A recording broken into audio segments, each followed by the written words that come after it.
Tanam Tumbuh itu adalah basically creative agency. Cuma aduh seniman tuh mau jadi apa gitu. Tapi sekarang sih itu dia tuh bikin pagelaran itu di tengah-tengah hutan gitu, terus dia ngebakar obor gede banget dan itu nggak ada yang dokumentasiin. Udah kayak malas-malasan juga, ya mas buat apa kita bikin toh juga nggak ada yang mau publikasi. Saya mau jadi seniman, wah ntar duitnya gimana, nggak dapat gaji bulanan gitu.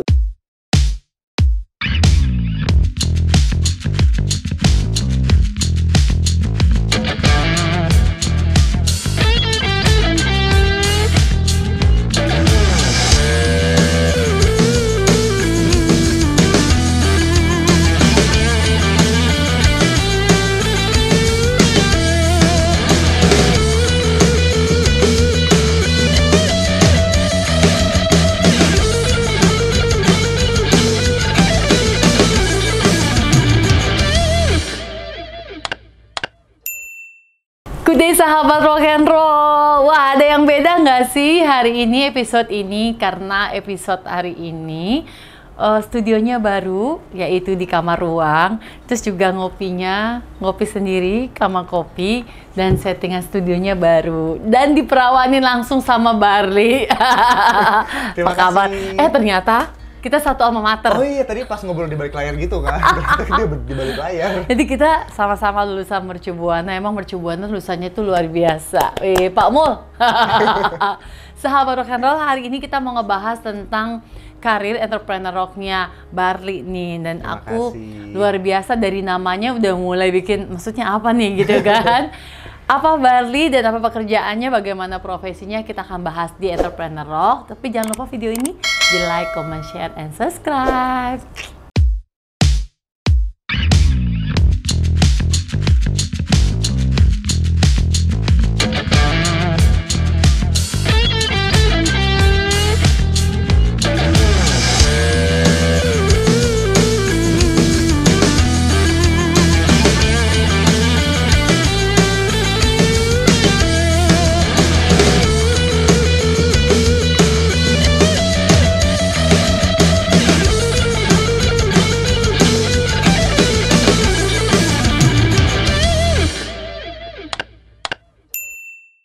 Selamat datang, Bar. Barli, nama panjangnya apa? Muhammad Barli. Muhammad Barli. Suamiku Muhammad Yufaldi. Nama-nama orang ini ya, beriman ya. Amin ya Allah, nama-nama Muslim lah ya. Ya amin lah kalau kita doain ya kan, pasti harus yang lebih baik. Barli, kamu tuh lulusan apa tadi? Markom? Markom di Universitas Mercu Buana. Tahun? 2018 aku lulus. 2018. Jangan tanya aku lulusan tahun berapa ya. Iya. Aku tuh ngulik lihat ya, kamu tuh CEO dari Tanam Tumbuh. Tanam Tumbuh. Oke. Apa itu Tanam Tumbuh? Aku kok pikir kayak Sekolah TK. Banyak banget yang bilang tumbuh kembang ya kan. Tanam CEO Tanam Tumbuh. Apa itu Tanam Tumbuh? Kita pengen tahu dulu. Ya sebenarnya Tanam Tumbuh itu adalah basically creative agency. Cuman creative agency. Berjalannya waktu kita punya salah satu unit bisnis yaitu di media bernama Tanam Tumbuh Media. Jadi secara singkatnya seperti itu. Tanam Tumbuh itu adalah media atau sosial media yang ngangkat tentang fokus publikasi dunia seni dan desain gitu. Oke, jadi sebenarnya kamu bisnisnya agensi, terus perlu media, makanya buat Tanam Tumbuh, dimana mempublikasikan tentang hasil karya kamu, ya kan, termasuk seni. Termasuk seni. Oke, awalnya kenapa kok, maksudnya aku kan kayak aku nih punya Absolute.io, aku bikin aja account Absolute.io gitu. Kenapa agensi kamu ada Tanam Tumbuh gitu loh? Kenapa? Jadi sebenarnya waktu itu pas di tahun 2018, partnerku itu kan kerja di salah satu media juga kan. Terus hubungan antara agensi dan media itu kan sebenarnya sangat dekat banget tuh. Kayak misalnya kadang ada suka tektokan untuk kolaborasi kerja bareng gitu.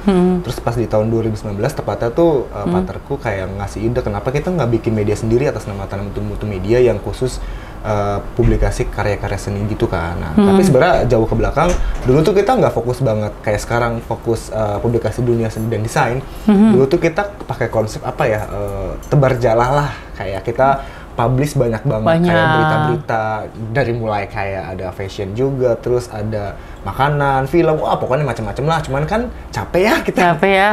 Dia akhirnya di tahun 2021 lebih tepatnya itu kita udah mulai start nih untuk kayak yaudah deh kita kayaknya pas waktu itu mapping konten sama tim juga akhirnya ada 2-3 konten tuh yang kayaknya paling oke nih yang ngebahas soal seni dan desain itu memang paling tinggi nih insight-nya gitu. Oh, jadi dulu tuh kamu main share semua informasi tentang seni macam-macam, kayak seperti kalau kita punya account gosip kayak gitu ya. Iya, banyak banget itu kan dulu. account gosip dikeluarin semua atau related sama let's say hobi. Kalau suamiku juga punya tuh account lebih ke motor kayak gitu. Nah, kayak gitu awalnya. Awalnya. Oh, oke. Kan itu kan juga menghasilkan loh. Iya. Kita bahas cuan paling seneng bisa baru ngomong cuan. Setelah itu kamu senang sama seni. Akhirnya fokus ngebahas ke seni. Why seni? Kenapa seni? Karena tuh dulu waktu aku kecil, let's say sekitar umur SD lah, 8 tahun sampai 10 tahun tuh aku sering diajak papaku ke daerah Melawai. Kan kayaknya sekarang tuh masih ada kayak tukang pelukis yang karikatur Hitam putih. Iya, itu tuh pas kayak ngeliatin gitu. Gara-gara kan papaku tuh kayak kerja di daerah sana. Terus aku suka ditinggal untuk muter-muter keliling Melawai sendiri. Kayak ngeliat keren banget ya kok orang kok bisa ngelukis cepat itu, terus mirip lagi gitu kan. Akhirnya dari situ kayak udah mulai suka di dunia seni gitu. Ditambah dari keluarga papa tuh ada yang suka matung sama mahat kayu juga sebenarnya. Sahabat rock and roll ya, wajar aja di darah Bali tuh udah nyanyi banget. Kalau aku darahnya rock and roll. Oke, itu yang bikin gitu kamu antusias. Itu bikin kamu kayak kamu suka gitu ya. Suka. Sama timbul pertanyaan keresahan juga sih, kayak pengen ngobrol sama yang bener-bener punya profesi seniman itu kayak apa sih gitu kan. Apalagi kan banyak banget statement yang kayak bilang kayak aduh seniman tuh mau jadi apa gitu. Tapi sekarang sih bisa dibuktikan sih sebenarnya. Luar biasa. kita bahas itu.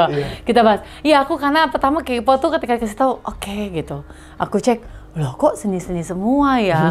Jadi awalnya itu di tahun berapa kamu mau fokuskan ngebahas ke seni? 2021. Baru dong? Baru banget. Baru 2021. Ya, anak segini lah umurnya. Iya, anak kecil ya. Banget. Jadi waktu itu yang tadi aku bilang di awal kan, awal-awal kita nggak fokus seni dan desain tuh. Terus akhirnya ada salah satu pameran yang bisa dibilang skalanya internasional, itu bernama Indonesia Contemporary Art and Design atau ICAD. Aku dari tahun 2017 sampai 2019 tuh sering ke sana. Selalu datang untuk kayak ngeliat pamerannya tuh keren. Tapi kok waktu itu pamerannya tuh sampai sekarang juga masih ada di Hotel di Grand Kemang. Itu udah nggak ke-blow up maksud kamu dulu? Nggak ke-blow up banget gitu kan. Atau mungkin yang datang itu aja. Segmented banget. Terus media yang publikasinya cuma itu aja. Terus akhirnya kita nekat itu. Pertama kali kita mengajukan diri untuk sebagai jadi mitra media di acara ICAD itu, dan kita kaget. Oh, di ACC nih. Wah, yaudah kita waktu itu gaspol abis-abisan untuk bantu publikasi acara apa tersebut sih. Di tahun 2021 tepatnya itu pas masih pandemi. Dan event ICAD itu pertama kali yang kita dikasih keringanan lah untuk bikin acara offline, dan itu timingnya pas banget, dan acara itu yang paling lumayan booming juga sih di saat itu. Kayaknya kalau punya ruang untuk ngerjain, ada medianya, ada objeknya, jadi lebih seru ya. Seru. Jadi maksudnya ya kamu bisa meluapkan semuanya gitu ya. Nah, itu kalau ngomongin seni ya, kita ngomong seni kan sangatlah ya lah segmented banget. Nilai seni lu sama gue masih beda. Ya kan? Yes, beda sama barang yang lu bisa judging by cost ya kan. Kalau seni kan enggak gitu. Terus kamu untuk punya media ini memilah-milahnya gimana? Maksudnya ini bisa masuk nih ke gue, ini enggak gitu. Itu gimana dulu? Sebenarnya syukur alhamdulillah tuh kayak dari awal bikin Tanam Tumbuh itu kan sebenarnya nggak pengen bikin media tuh yang ayo nih kita getok di awal, kita fokus ke media dari 0 sampai 10 sebenarnya kan enggak. Karena seberjalannya waktu dan ketemu banyak orang-orang juga yang bekerja di media, ada kalau misalnya boleh sebut nama. Jadi waktu itu sempat pas di 2021 pas si event ICAD ini lagi mau berlangsung, ketemulah sama salah satu founder media di Jakarta yang lagi oke banget sekarang. Lagi itu hits. Ada Mas Hadi Ismanto dari Manual Jakarta. Yeah. Kalau nonton thank you banget Mas Hadi. Jadi beliau tuh yang kayak ngasih tahu, ini jangan kebanyakan publish apa-apa gitu. Ntar orang malah bingung gitu kan, follow something Tanam Tumbuh tuh pengen tahu informasi apa nih sebagai media gitu kan. Spesifik ya. Spesifik, akhirnya ya udah coba bahas seni dan apa desain lo, ini pasarnya ada loh, coba masuk dulu, coba ketemu sama senimannya, sama stakeholder yang bergerak di bidang sana, terus akhirnya ya udah kita fokus ke sana, ternyata boom lah sampai sekarang. Memang kita kalau anak muda perlu banget advice dari kakak-kakak ya, iya, yang ngasih insight, kasih masukan. Sih. Mereka juga mungkin tahu pasarnya kali ya. Bisa dibilang iya. Misalnya iya. Karena kalau aku nih kayak sorry itu sih karena anak entertainment atau gosip. Kan ketahuan nih kalau buka account ini gosipnya ke apa. Kalau buka account ini ngebahas tentang apa. Bener maksudnya takutnya pembaca kamu terlalu blunder. Iya. Terlalu variatif gitu, terlalu abstrak ya. Ih, kemarin kok nggak bahas dance, kok ini bahas lukisan, betul. kok ini bahas tentang let's say paint kontemporer atau apa gitu ya. Jadi kamu udah memfokuskan diri ke situ ya. Sepatah itu. Messi baru banget lah 2021. Tapi ya luar biasa. Terima kasih. Ini. Gue kok tua banget sih. Sabar, kalau kita minum dulu. Aduh. Ini aku minum Kama kopi yang Rockstar. Rockstar tuh americano. Itu banget deh. Mantep, melek. Kalau dia mah pren. Aduh, gue jualannya guys. Pahit banget ya, kayak hidup gue. Sabar, kalau next question. Dapat apa? karena kita ngomongnya langsung gitu. Dapat apa?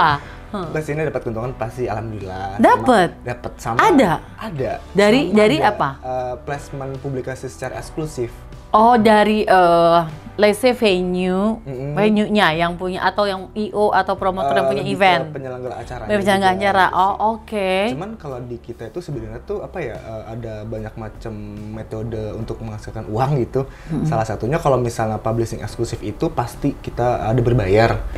Kayak contohnya misalnya Kak Farida misalnya penyelenggara pameran nih, pengen publikasi secara eksklusif di Tanam Tumbuh Media itu, kita bakal push abis-abisan. Misalnya tuh dari mulai pamerannya itu jauh-jauh hari sebelum berlangsung, itu kita udah bantu publikasi, terus tuh dari pas acaranya itu berlangsung sampai seniman-seniman yang karyanya dipamerkan itu kita bantu publikasi secara karya dan biografi juga sampai setelah acara. Itu yang sifatnya eksklusif. Tapi kalau misalnya yang sifatnya hanya siaran pers hanya sekali, itu biasanya kita nggak berbayar. Tapi kita juga ada apa ya, bisa dibilang standar editorial lah. Kalau misalnya kita lihat nih acaranya kayaknya nggak cocok, itu nggak kita publish gitu kan.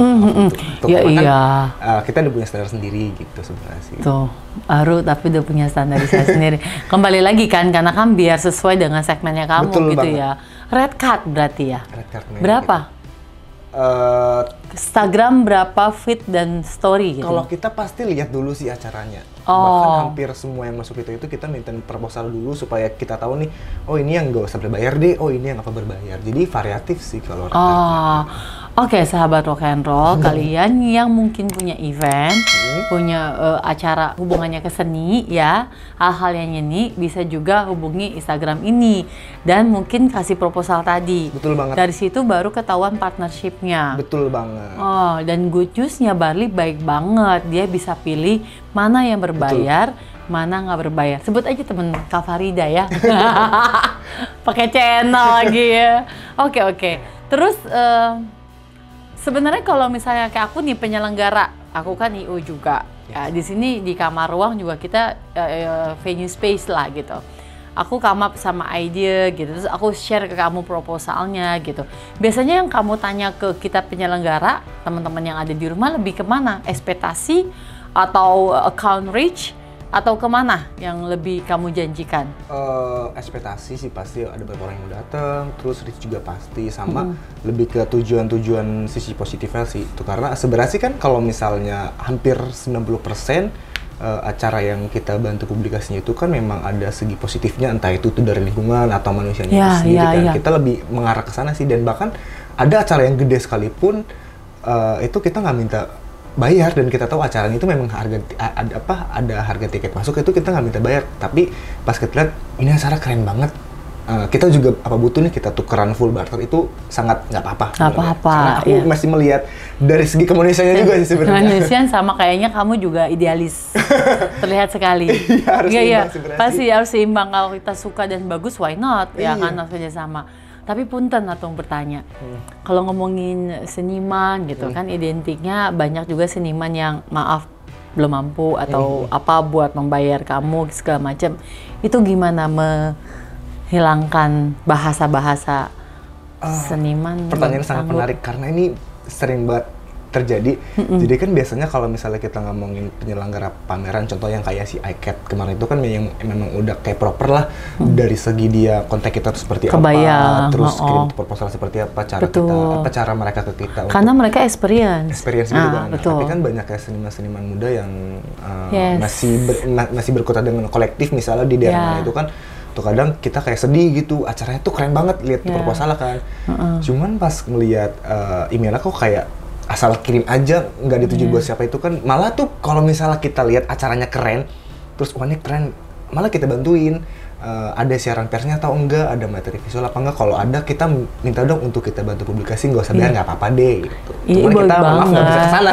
Baik banget. Gitu jadi maksud kamu ini kasih saran kali mungkin buat seniman-seniman yang ada di luar Jakarta. Karena kita pun Kamar Ruang lagi kerjasama banyak seniman muda nih. Ada yang dari Sleman ya, Semarang, ada yang dari mana, aku kasih tahu lukisannya bagus-bagus banget. Memang mereka di daerah gitu. Nah, untuk bisa istilahnya kalau ini kan aku kayak menemukan berlian gitu kan ya, mutiara.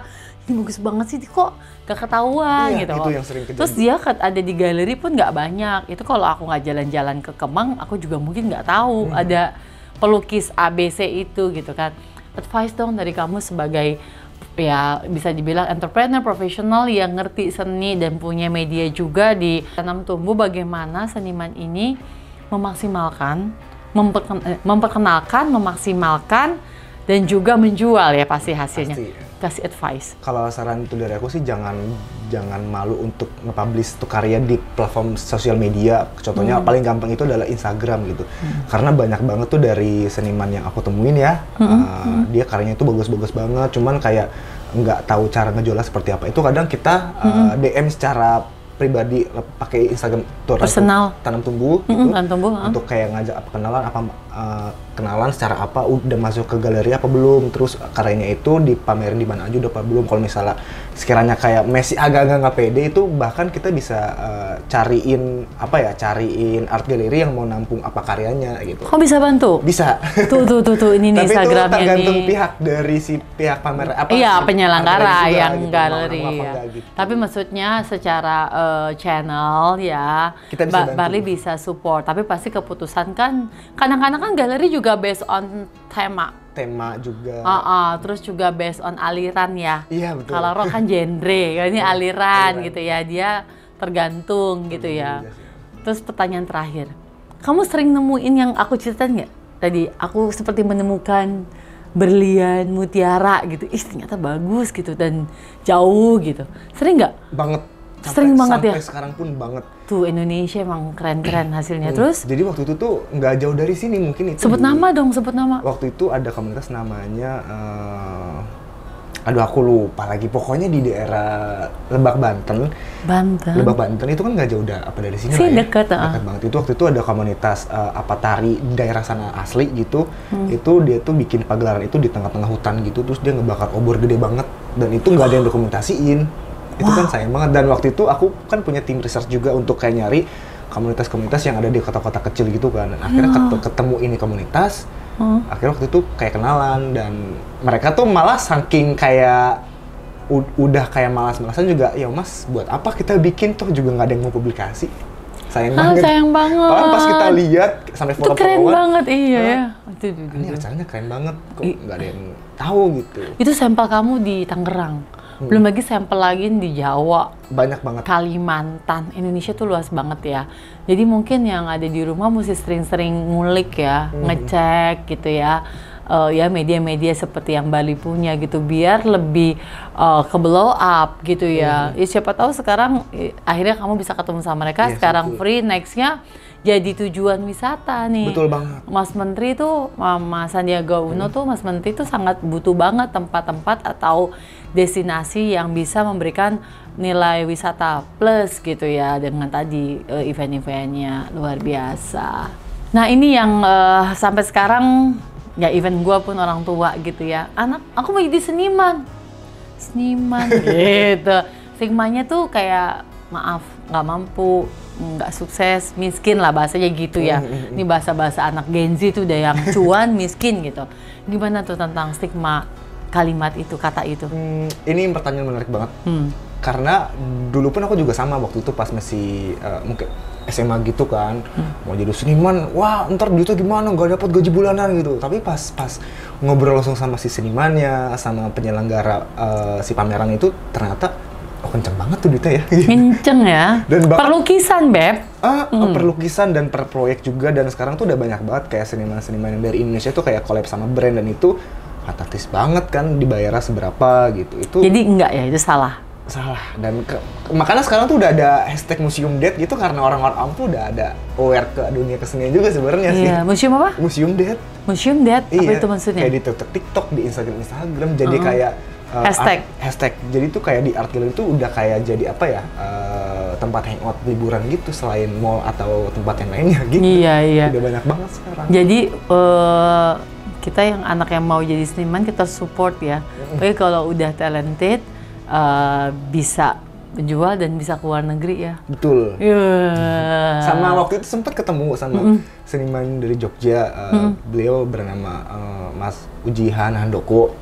Jadi waktu itu kan apa ngobrol tuh soal, aku berani ngomong hal ini karena mendingan langsung ke senimannya langsung kan. Waktu itu apa kayak ngomong, gimana Mas dunia kesenian hari ini? Apa dia bilang, loh saya sih nggak apa-apa kalau misalnya karya saya difoto tapi nggak nge-tag saya. Atau juga kalau misalnya ngelihat karya saya di tempat lain pasti tahu nama saya gitu, nggak apa-apa. Justru kalau misalnya kita sebagai seniman menutup diri untuk kayak publikasi ya, orang-orangnya bakal itu aja. Nggak ada yang namanya seniman muda yang karyanya lebih bagus gitu sih. Makanya dia sangat berjiwa besar dan terbuka. Betul. Makanya kan kalau misalnya ngomongin seni dan desain khususnya itu sebenarnya bagian dari kehidupan kita sih. Kayak misalnya sekarang contohnya aku lagi ngobrol sama Kak Farida, itu kan kita lagi berseni komunikasi. Terus kalau misalnya ngomongin desain itu kan pasti kita lagi di ruangan yang studionya bagus banget, masih baru lagi gitu. Masih jadi, plastik ya? Iya, seni dan desain itu merupakan bagian dari kehidupan sehari-hari sih kalau menurut aku. Iya, kita nggak lepas dari itu ya. Yes, betul. Luar biasa, emang Nenek Mercu hebat-hebat. Satu alma mater. Oke. Terus tadi kan ngomongnya banyak kan seni ya. Ada satu lagi ya, selain seni apa tadi? Desain. Ini desain juga luar biasa loh. Banyak banget anak-anak SMA tuh udah bisa ngedesain. Betul, setuju banget. Ih, gemes gitu. Even anak aku, I'm so proud with my kids ya. Maksudnya mereka tuh masih SMP, SMA. Tapi kalau dibikin materi presentasi, ngerti bikin JPEG, ngerti desain. Itu yang mereka sekolah, SD sama SMA. Nah gimana kamu menemukan mungkin mutiara-mutiara gitu juga yang dia punya skill lebih ke desain? Sebenarnya ini sih, kalau di Tarantum Media sendiri itu kan stakeholdernya itu nggak jauh dari kayak seniman, terus desain interior, desain produk, terus arsitek gitu kan, dan desain produk juga ya, dan graphic design juga kan, dan ya, graphic design. Banyak kayak misalnya contoh aku kenal sama seniman si A nih, kenal juga sama graphic designer si B. Dan ternyata tuh mereka berdua tuh nggak tahu kalau kita tuh sebenarnya tuh pas saling kenal. Pas di acara bareng, loh kok kenal? Circle-nya gitu ya? Iya, circle-nya gitu. Nah makanya kita gabungin aja untuk ngebahas seni dan desain, karena kadang ada collab bareng juga antara interior design dan juga senimannya juga, arsitek dan juga seniman gitu-gitu sih. Jadi kita fokusnya udahlah kedua itu, karena nggak jauh beda sih sebenarnya. Ya, dan ngomongin desain sama seni tuh banyak banget. Banyak banget. Karena ya itu desain itu ngomongnya ini ya, warna, bentuk, perspektif. Waduh, luar biasa. Ke fotografi juga? Iya, fotografi juga ya. Aku suka banget, kayaknya ngobrol sama Barli kayaknya nggak akan kelar. Karena backgroundnya juga ke situ ya, jadi ya anak komunikasi sama, Markom juga, senang seni juga, dan memang harus diseriusin ya. Betul banget. Mungkin sama teman-teman lain yang mau kayak kamu juga, bisa juga belajar ya kan. Ini Instagramnya, jangan lupa. Pertanyaan terakhir, achievement. Wah, kita paling bangga kalau anak muda tuh punya achievement, punya karir yang dibanggakan, punya perjalanan yang dibanggakan. Kamu apa, Balik? Mungkin kalau achievement media itu achievementnya itu berpartisipasi di acara yang besar kali ya. Yes. Jadi waktu itu pertama yang aku tadi bilang ICAT itu kita termasuk luar biasa. Nekat sih, karena kita siapa gitu kan. Tapi luar biasa hasilnya. Tiba-tiba kita ngajuin diri, ya udah akhirnya tuh ke bawah sampai sekarang impactful. Itu pertama ICAT, terus yang kedua ada waktu itu di awal 2022 kita dikasih kesempatan untuk berkolaborasi dengan Goethe Institut Indonesia. Apa? Goethe Institut Indonesia, yaitu lembaga kebudayaan dari negara Jerman. Jerman ya. Untuk jadi mitra kolaborasi media secara eksklusif itu bersama 4 institusi negara, ada Jerman, Singapura, China, dan Indonesia. Itu tepatnya di Museum Galeri Nasional. Karena kita kan sebenarnya sebagai media tuh nggak cuma hanya publikasi, tapi kenapa tadi ya aku bilang sampai butuh proposal itu, kita lihat nih, oh kita mau bikin apa nih, misalnya mau bikin kayak program publikasi publik seperti apa, itu yang kedua. Terus yang ketiga itu ada Art Jakarta, karena waktu itu sebenarnya kayak nggak kebayang gimana kalau misalnya ada logo Tanam Tumbuh ya di wall bannernya Art Jakarta, tiba-tiba dapat di konteks sama Jakarta kan keren ya. Iya gitu. Hebat nih Tanam Tumbuh nih. Sama yang paling terakhir yang sekarang masih berjalan, kita lagi official partnership dengan Museum Macan yang ada di Kebun Jeruk. Iya, itu rumah gue tuh. Itu juga keren banget. Itu salah satu achievement. Pokoknya kalau ngomongin media ya kayak Tanam Tumbuh, walaupun belum baru tapi sudah bisa tembus sana sih luar biasa. Amin. Salut. Gue masih penasaran, kenapa namanya Tanam Tumbuh? Tetap lo gue nanya. Apa gue belum menjawab itu? Karena waktu itu pas balik ke belakang ya, Tanam Tumbuh Media ini sebenarnya tuh, Tanam Tumbuh ini sebenarnya tuh proyek tugas akhirku pas kuliah dulu sebenarnya. Allah. Sebenarnya.